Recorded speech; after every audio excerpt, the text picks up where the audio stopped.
Every year, thousands of people die without leaving a will. If no relatives come forward, then their estates will go to the government. Keeping this money in the family is a job for the heir hunters.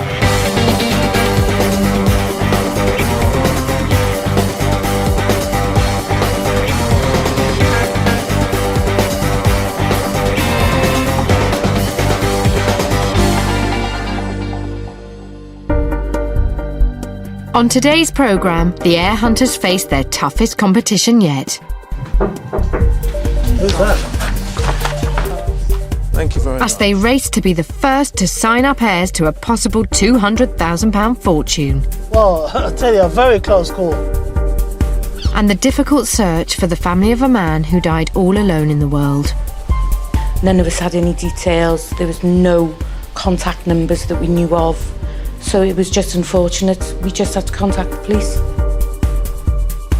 Plus how you may be entitled to inherit some of the unclaimed estates held by the Treasury. Could thousands of pounds be heading your way?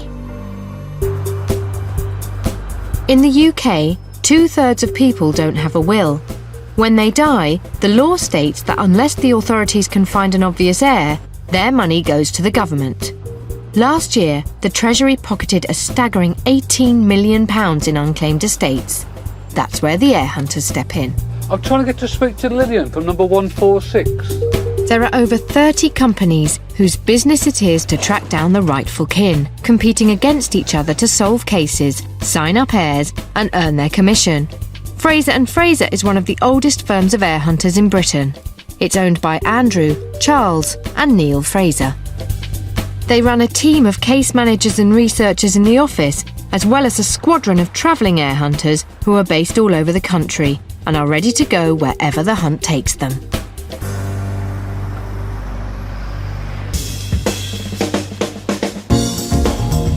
It's 7 a.m. on Thursday morning at Fraser and Fraser's central London office. The Treasury has just released its list of unclaimed estates, and Neil Fraser is poring over it, trying to identify the high-value cases.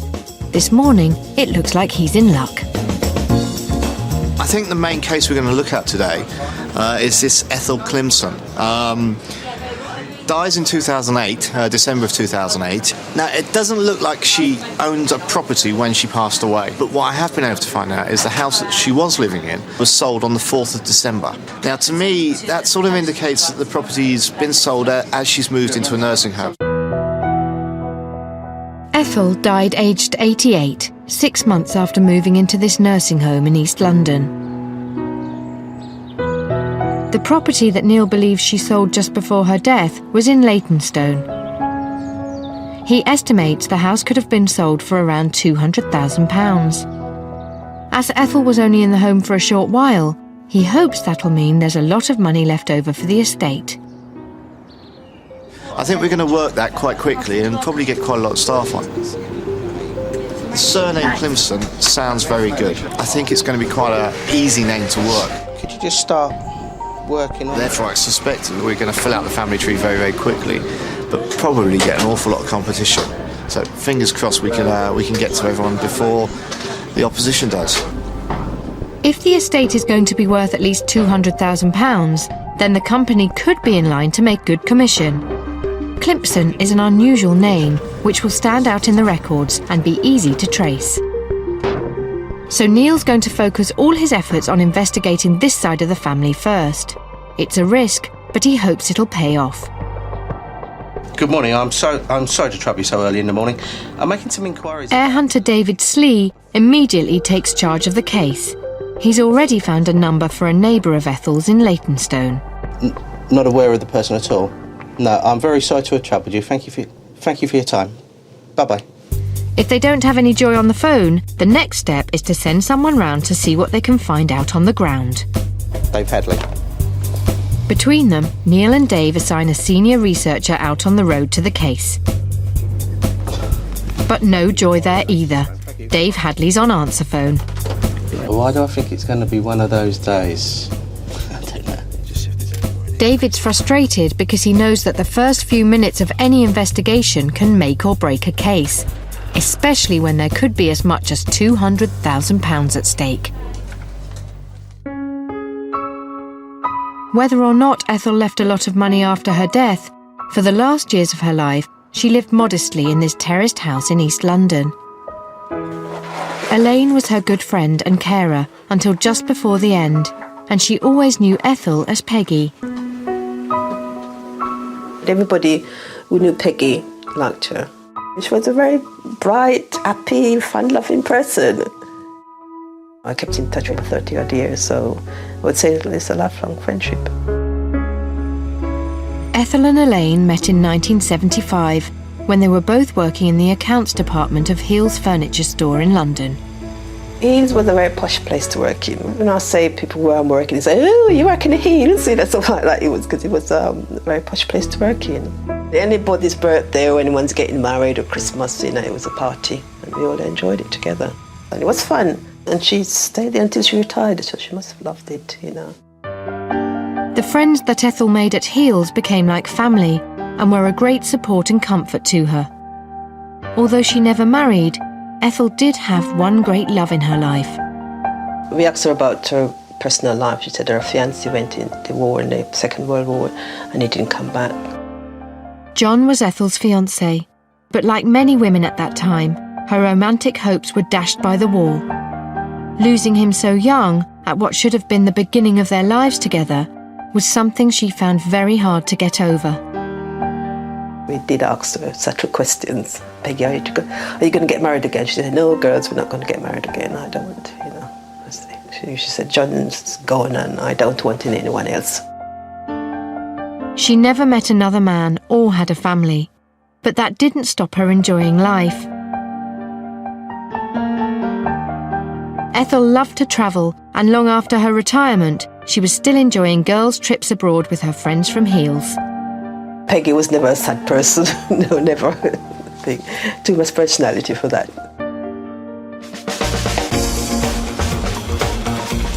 It's still only 7:30 a.m. But case manager David Slee and his team have already made good progress. They've been able to access Ethel's death certificate online. So from that, Debbie and Joe have already found her birth certificate and started building out her family tree. So she's an only child? Yeah, I thought so. With no siblings or children of her own, the team now know they will need to look further back to her grandparents, uncles, aunts and cousins to find any heirs. Ethel's grandparents were John Henry Climpson and Sarah Stamford. They had 6 children, Ethel's father George being the eldest, and 5 others, one of whom died in infancy. We're making sure that we've got top-line births done manually. Ethel's aunts and uncles will form the top line of her family tree, and it's likely to be their descendants, her cousins, who are heirs, so Dave wants to be sure that he's got the right details for them. There can be gaps on these websites, and we have our own manual records that we can go through, and although it takes a bit longer, it allows us to be a lot more thorough and a lot more certain about our research. It's not long before this meticulous approach to their research pays off. George Frederick D. It's got to be him. David has found a birth record for a George Frederick, son of Ethel's aunt Bertha Climpson. George died in 1996, but they also uncover a record for his sister June, and here they hit the jackpot. We've got a current address for a paternal first cousin living in Woodford Green, so not far from where the deceased lived. It's absolutely falling out so easy, too easy. This is great news for the team. It's still only 8 a.m. and they have already located Ethel's first cousin and their first living heir, June. But for all they know, the competition could be there already. So Dave gets straight on to Dave Hadley. Dave, it's Dave Slee. Can you go Woodford Green? OK. We've an address for a paternal first cousin. Thanks now, bye-bye.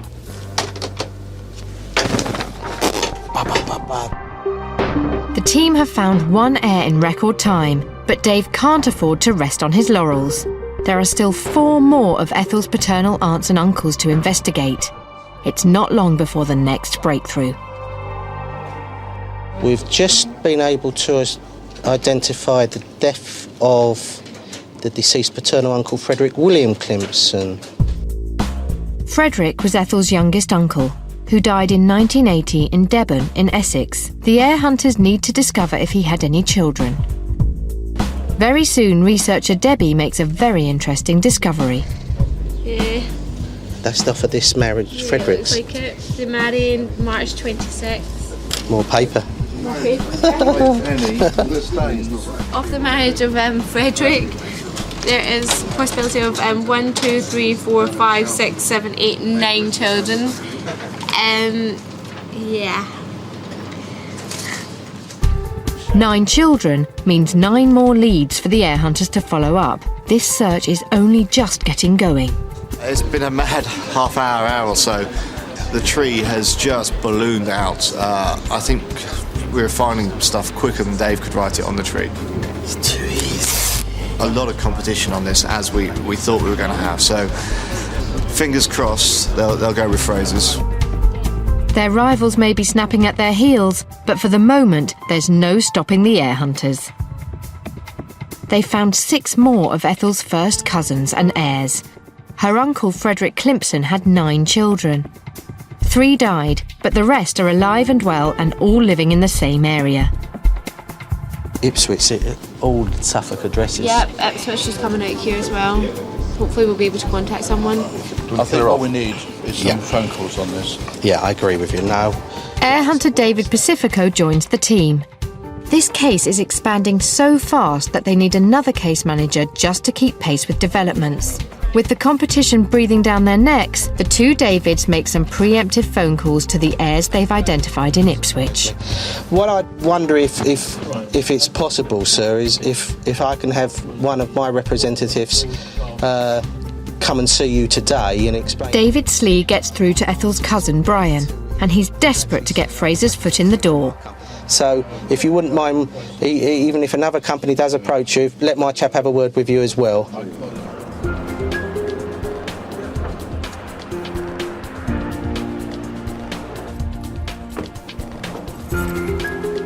It's still only 8:45, and Dave Hadley has already arrived in Woodford Green, at the address he's been given for Ethel's cousin June.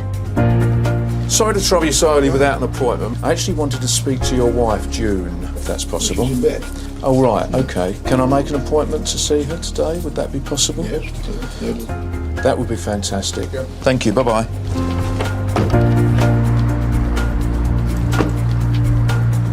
Hi, Dave.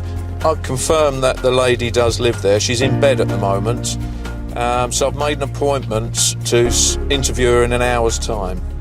1 hour. OK, I'm also trying to get you for some interviews in Ipswich. This is a setback they didn't need. With heirs lined up ready to be interviewed, time is of the essence. I'm just going to have to sit here patiently for the next hour until Mrs. Brown is ready to see me. Rather than give ground to the competition, David Pacifico decides he needs even more manpower on the case. Ethel Climpson, daughter of George Charles. He brings senior researcher on the road, Hewitt Lindsay, up to speed. Right, do you want to head to Ipswich? All right, Dave. Speak to you later. Thanks, you. Yeah, bye. Bye. It's all manic, isn't it? It's all go. It will be at least an hour and a half before Hewitt can get to Ipswich. But back in the office, a whole new team of heir hunters have started researching Ethel's mother's family, the Norrises. They're headed up by David number 3, David Milchard, a.k.a. Grimble. Hold on. Joe, are you still doing this, sorry? Yeah, I'm doing Norris, Dad. They know that Ethel's mother was born in West Ham in London, but unlike Climpson, Norris has not been such an easy name to research. Norris is not a bad name. I mean, it's not Smith or Jones or anything like that, but there are quite a lot of them, and we've got at least 2 of everything in West Ham. So we can't say, oh, it's that one and move on. While the maternal team carry on their investigations in the office, over in Woodford Green, Dave Hadley's hour of waiting is over. Hello, is it convenient? Thank you very much. Thank you. He's finally getting to speak to June and her husband Gordon. Frasers have invested a lot in this case, so Dave needs this interview to be a success. Well, I won't disclose who the person is that's died at the moment because we have to protect our interests, and until we've got an agreement from the client that they're prepared for us to deal with it, then... But once we've got that, then we'll give full disclosure. But what I can tell you... A knock on the door reveals the competition has finally caught up with them. Coming up on the show, the race is now on to sign up heirs, and Fraser and Fraser's rivals are closing in. Who's that? But having come so far, will the Heir Hunters end up losing it all?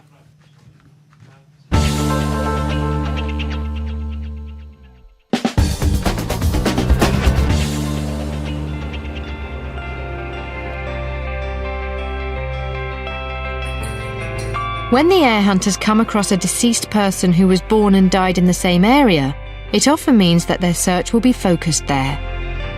But in the case of Howell Morgan, their investigation took them to the end of the earth and back. Howell died aged 77 in South Wales. Sadly, this water-damaged photograph is the only one that survives of him. He lived the last years of his life in this residential caravan park. Neighbour Carol Jenkins remembered him as a very private man, who everyone knew as H. We met H, it's got to be about 15 years ago when he moved in next door to my mother.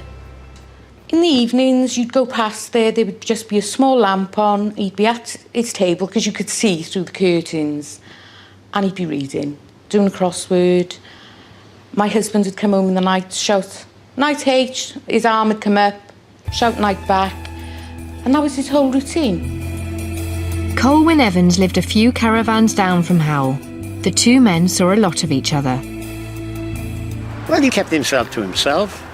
He was a great fellow to know. Very, very, very quiet.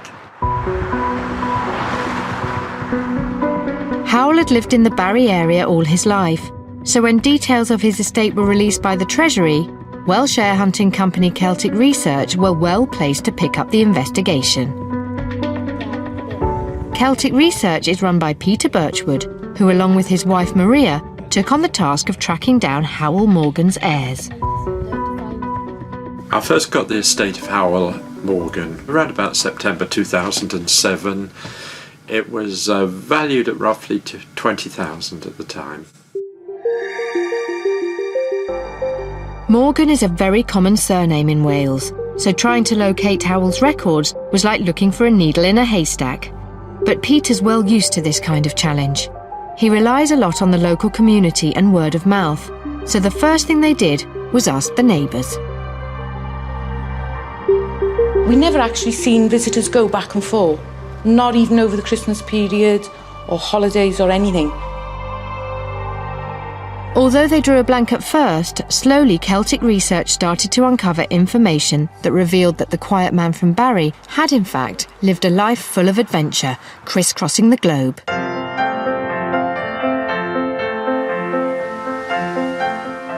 Howell grew up within sight of the busy docks and the sea, which must have inspired him to enlist in the Royal Navy when he was 17. He later left due to injury and joined the Merchant Marines. It looks very much as if Howell saw a local company, the Natural Environment Research Council, operating two ships out of Barry docks, and he could very well have gone and knocked on the door and said, "Have you got a job for a sailor?" Howell started out on these research ships as an uncertificated deckhand. These were the men whose brute strength and extreme physical efforts put ships of this kind to sea and allowed them to carry out their duties.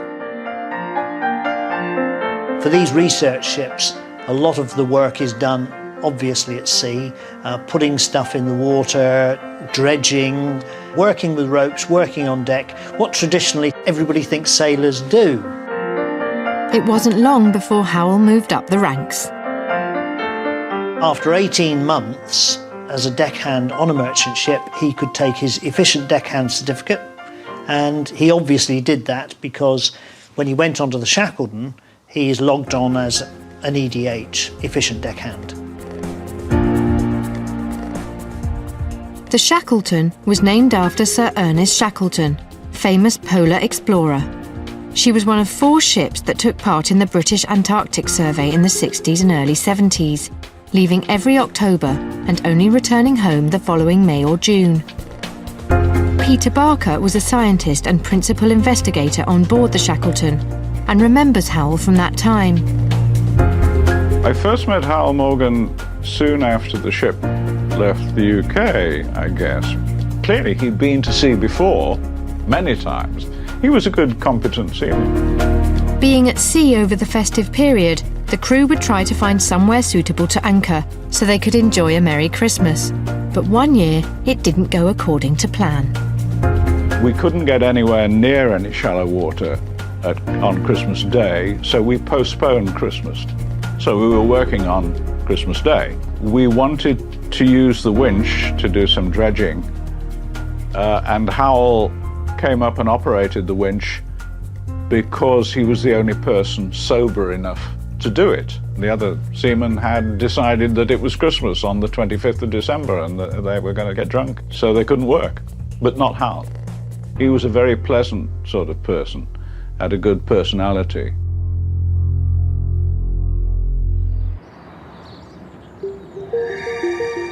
As they gathered information about Howell, the Heir Hunters had also unearthed a paper trail of certificates.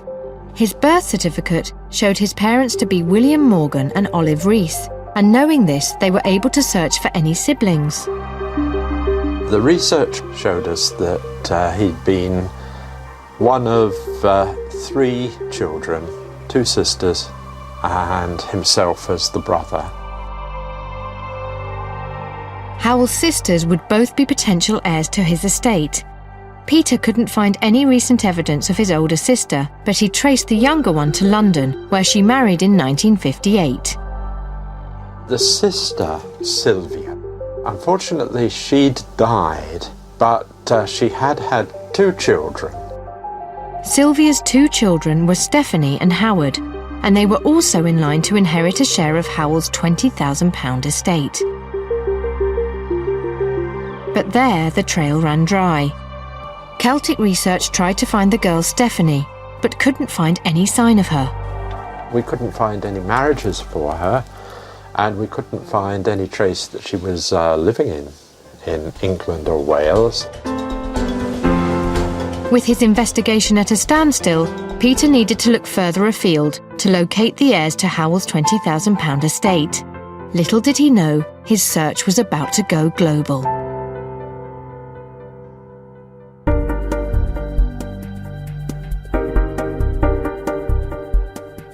For every case that is solved, there are still thousands that remain a mystery. Currently, over 3,000 names drawn from across the country are on the Treasury's unsolved case list. Their assets will be kept for up to 30 years, in the hope that eventually someone will remember and come forward to claim their inheritance. With estates valued at anything from £5,000 to millions of pounds, the rightful heirs are out there somewhere. Today, we've got 2 cases Heir Hunters have so far failed to solve. Could you be the key? Could you be in line for a payout? Shirley Ann Meanley died in Epsom, Surrey on the 20th of May 2005. Was Shirley a friend or neighbour of yours? Could you even be related to her and entitled to her estate? Irene Middleton passed away on the 2nd of October 2006 in Fulham, London. If no relatives come forward, her money will go to the government. But should it be headed your way?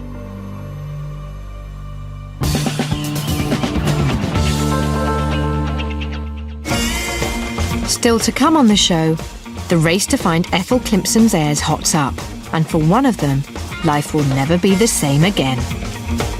Well, that was a surprise. With one phone call, it altered things quite dramatically.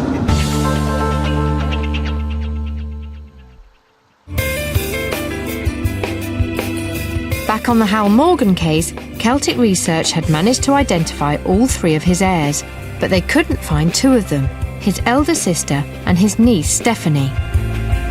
Luckily, Peter did find a phone number for Howell's nephew and heir Howard, who led him to Stephanie.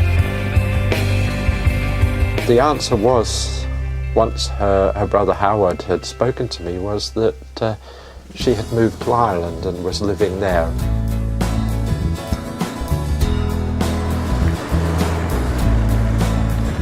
Come on, girls. Stephanie had lived in Ireland since 2002. She moved there with her husband and family in search of the good life and a peaceful rural upbringing for their 3 children. Well, out of the blue, I got a letter one afternoon, opened it up, and I had the shock of my life. Basically, it was outlining my family members and that my uncle had died, and that was a complete shock to me. I had no idea whatsoever. Harold sort of lost contact with us when my mother died, really. Everybody moves on and we're all busy with our lives. You forget to write the letter or return the call, so we basically sort of left it as, we're okay and we'll let you know. Although she grew up in London, Stephanie has happy memories of trips back to Wales to visit her grandmother in Barry. When I was younger, I spent every summer holiday there for 8 weeks at a time. When my uncle was home from sea, we used to go out and, yeah, we were very, very close. It seems that Stephanie did hold a special place in her uncle's heart. The sea-hardened sailor may have been thousands of miles away in the freezing Southern Ocean, but he still spared a thought for his favourite niece. I was given a soft toy penguin, which I was quite surprised because I didn't expect it from my uncle. He was, rough and tough, and a fluffy toy was the last thing, but no, he sent me a penguin from the Antarctic. Stephanie had a collection of family keepsakes. Sadly, much of it, including many photographs of Howell, was lost in a flood several years ago, but one did survive. This, unfortunately, is the only photograph I have of my uncle. It's very faded and very old. That's my uncle. That sums him up, actually. Just in the background, leave me alone, I'm holding a cigarette, and that's a special one. I can replace all these, but I can't replace that one.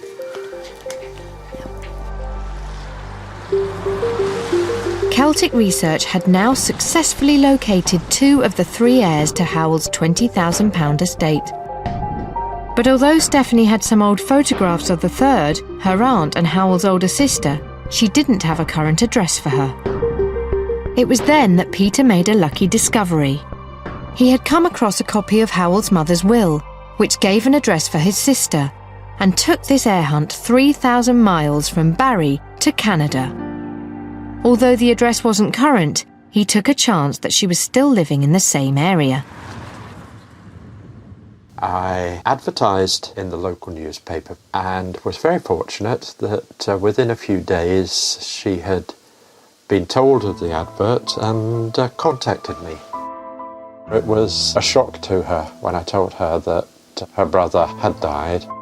It was unfortunate that the sister had not managed to get in touch with Howell, and equally he had never got in touch with her. Although brother and sister didn't manage to speak before he died, Stephanie did make an effort to contact her uncle a few years ago. I went to the phone book and I found a few Howell Morgans, and I tried everyone, and somebody said yes, they knew him and they knew where he went at night with his friends. And I asked them to let him know that I was looking for him, and I left my address. And the next thing I know, I had a letter straight out of the blue, and I was overjoyed, totally overjoyed. Sadly, that letter was lost in the flood that also claimed her photographs of him. But Stephanie does still have a couple of other letters that he wrote to her over the years that she holds very dear.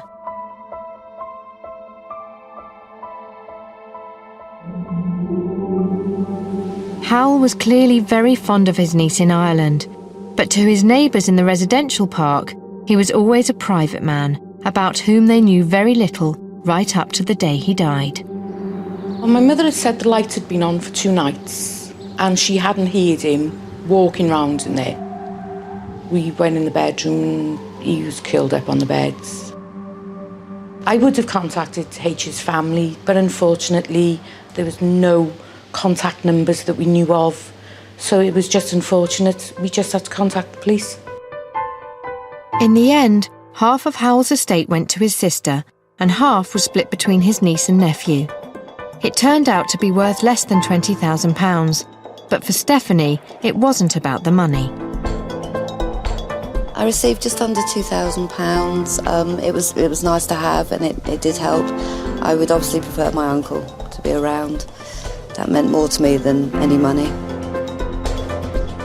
Money aside, Howell's greatest gift to his niece was his love of the sea.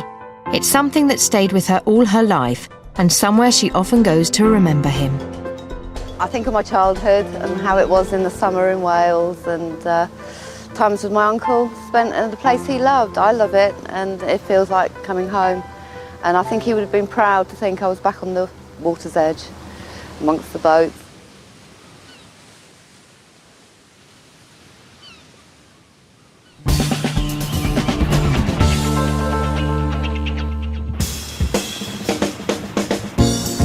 Fraser and Fraser have been investigating the case of 88-year-old Ethel Climpson, who died intestate, leaving what Neil Fraser hopes will be a £200,000 estate. What I have been able to find out is the house that she was living in was sold on the 4th of December. To me, that sort of indicates that the property's been sold as she's moved into a nursing home. If their hunch is correct and she did own her home in Leytonstone before it was sold, then her estate could be worth several £100,000. The possibility of a huge payout has attracted a lot of competition from rival companies, and the hunt for heirs has been fast and furious. In only a couple of hours, Fraser's managed to trace the first of Ethel's many heirs. Full disclosure. But just then, the competition came knocking. Fortunately for heir hunter Dave Hadley, June sticks to her guns and hears him out. You're going to get a few companies contacting you, I tell you now. Really? There's about 4 or 5 of us, and we compete against one another. And that's why I was so keen to speak to your wife this morning rather than this afternoon. Yeah. Straight. Yeah. So your mother was Bertha, wasn't she? Bertha Climpson. Dave gets on with interviewing June, and at the same time confirms some of the details of her family tree. And the younger brother, I can remember my mother said he moved down into Essex, and they did, of course, those days they didn't have a lot of contact. I suppose there wasn't phones and things like that. No. That's as far as my memory takes me back. But you've lost contact with them, presumably. I never knew him. I never knew any of her brothers. June's uncle, Frederick Climpson, lost contact with her mother, Bertha, when he moved away from London. So he never met June or her brother George. But his children and grandchildren are now living in Ipswich in Suffolk, and as they speak, an heir hunter is on his way to interview them. Right, well, thanks ever so much. Very Lovely nice. meeting you. Bye-bye. Bye. I hope you get on in your quest. Thank you. Bye.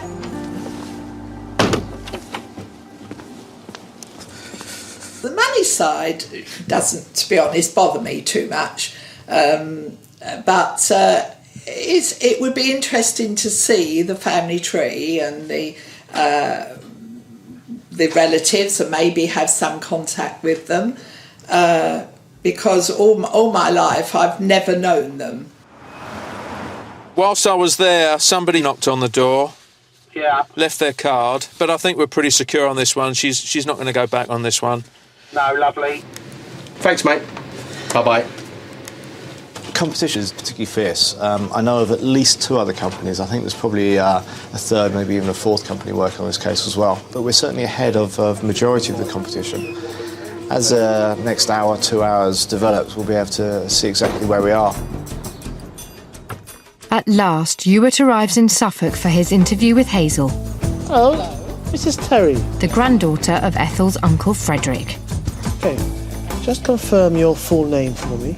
With her husband Bernard looking on, the interview has only just got going when all of a sudden they're interrupted. Who's that? Sorry. That's another gentleman. That's the other company. Must be. Yeah. Right, so I had a phone call this morning. Once again, one of their competitors is on the doorstep. but Heather's already made up her mind to go with Fraser's. Nice meeting you. Take care. All the best. Hewitt has won the day, but only just. Well, I tell you, a very close call. Luckily, the heir's husband literally just told the guy to go away. He's not interested. Job well done to me. Things are going well in Suffolk, but back in London, they're still having problems confirming the maternal side of Ethel's family tree. Ethel's grandparents were John Norris and Anne McAvoy. Her mother, also called Ethel, was one of 8 children, amongst whom was a boy called Leonard. The team have found records of a Leonard Norris, who they think could be Ethel's youngest brother. Through him, they found several living relatives who could be Ethel's heirs. However, they need proof that this Leonard Norris has the same parents as Ethel, so they've sent senior researcher Bob Smith to look for his marriage certificate. Yep, that's right. Leonard Norris, son of John Norris. Dave, hi, it's Bob. Hi, mate. Yeah, I got the marriage. It looks right. Bob phones in the good news to the office, and they give him his new instructions. I now have to move on very quickly to Milton Keynes to see Wendy Smith, who we now know is definitely related to our deceased. Leonard Norris and his wife Charlotte had 3 children. Their son, also called Leonard, married Elsie and had one daughter, Wendy, Ethel's first cousin once removed.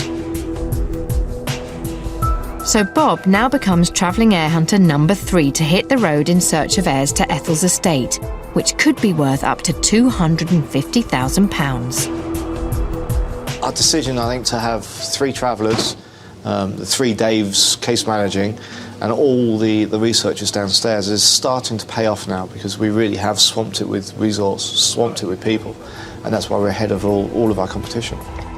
For Dave Milchard and the team in the office, it's definitely been a good day's work. So it looks like we're thin at the moment. No more to do until tomorrow.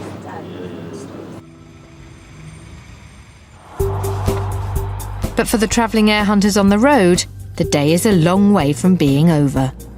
Hewitt is still working his way through his list of heirs on the paternal Climpson side of the family. Hello, Mrs. Smith. I'm Robert from Fraser and Fraser. While in Milton Keynes, Bob finally arrives at Wendy Smith's house, a cousin of Ethel's on her maternal side. How many children from your parents' marriage? Just me. Just your only child? Yeah. That will certainly help you. You inherit your father's share. So if there were any other children, obviously... We'll have to split. Yeah, exactly, yeah. Right. No wonder Wendy's pleased. She could be in line to receive around £20,000.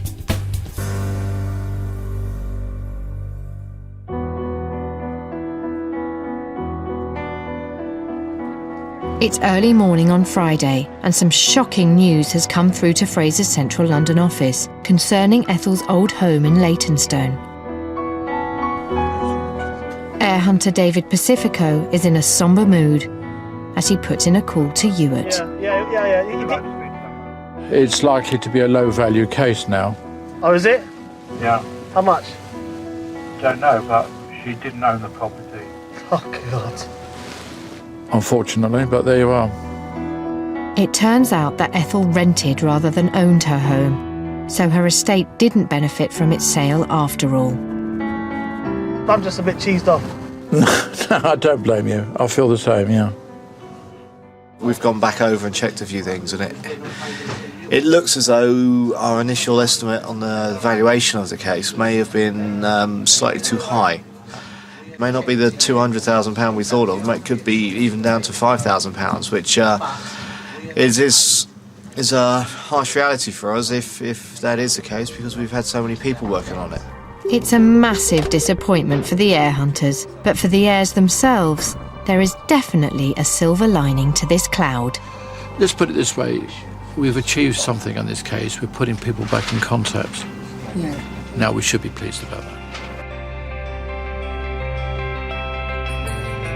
When she was first contacted by Fraser and Fraser, June wasn't even sure that she had any living relatives on her mother's side. A couple of weeks later, and heir hunter David Pacifico has been in touch with some exciting news. I said to him, am I the only first cousin? And he said, no, because there is this uncle up in Suffolk that had 9 children. Well, that was a surprise. In one phone call, it altered things quite dramatically. June's Uncle Frederick moved from London to Suffolk and had 9 children, of which 6 are still alive. They're all Ethel's heirs and all completely unaware that they had a cousin. That was a real shock because I just thought there was only my brothers and sisters. Never dreamt there was anybody else. Thank you very much. My dad never discussed his family with us, so we just had no idea. Hello, June. Hello, you're Jean. I'm Jean, yeah. Oh, how lovely to meet you. Come in. Oh, wow. This is an uncle to meet. This is my oldest brother, Ron. How do you do, Ron? Sister Pat. Right. So you were Climpsons. We were all, you were all Climpsons. Yeah. That is amazing. It's lovely. You've got photographs, and so have I. I'll have to get all this. No, that's our dad and mum. Really? So that was... That's Fred. Was Frederick. Oh, this is wonderful. Quite elated. Quite elated. It's really lovely seeing all these people. When June walked through the door, it was excitement, trepidation, because you didn't know what we were going to find out about my dad's family. So that's your Aunt Bertha. So that's Dad's sister. Yes, yeah. that's your Now dad's you sister. can see the likeness. Yes, I expect you can. Yep. I shall have to compare again. Oh, yes. Yes. Definitely. Definitely saw a resemblance in the photographs of my father and June's mother. It was very much alike, I thought. That was my grandma, which would have been... Well, it would have been your grandma, wouldn't it? Yeah. Yes, of course it would. Yeah. Of course it would. Ethel may not have left a large estate, but her actual legacy is much more important. Because of her, a scattered family has been brought together and they couldn't be more delighted. Oh, it's been a fantastic event, really, because I don't think it would have come about had this not have happened. We've now found out about what we never knew anything about. Now, this is the older brother. This is Henry, but always known as Uncle Harry. Yeah, he was my mother's favourite. I'm pleased that I've been able to fill in a few gaps for them because I think they've been more in the dark than I've been. We don't know nothing at all. Oh, I'm quite a revelation, aren't I? It's given me great pleasure.